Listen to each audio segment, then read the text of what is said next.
Bigyan namin kayo ng security o para kahit paano ay secure pa rin po kayo doon sa mga areas na pagdadausan po ng inyong mga rally.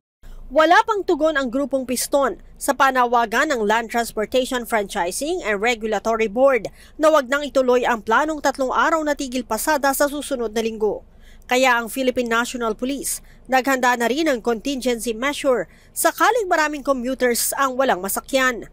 Ayon kay PNP Public Information Office Acting Chief Police Colonel Jean Fajardo, magdideploy sila ng mga mobility assets na maaaring gamitin na libreng sakay.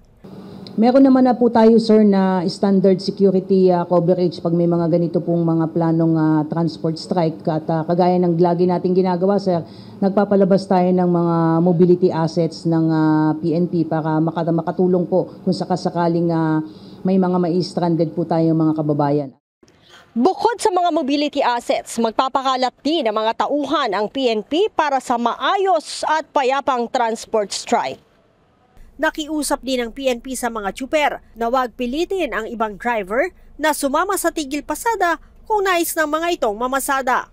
Kung kayo po ay may karapatan na magpahayag ng inyong mga damdamin, ay may karapatan din po yung ibang mga kasamahan ninyong mga tsuper na piliin na hindi sila sumama sa ganitong mga aktibidad at hayaan niyo po sila na mamasada.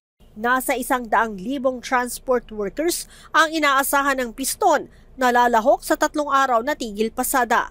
Ngunit ayon naman sa grupong Manibela, bagamat suportado nila ang ipinaglalaban ng Piston, kaugnay sa deadline ng jeepney modernization sa December 2023, hindi naman sila sigurado kung sasama sa naturang transport strike.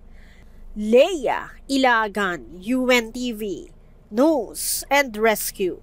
Diyos ang aming sandigan, serbisyo publiko ang aming pinahahalagahan.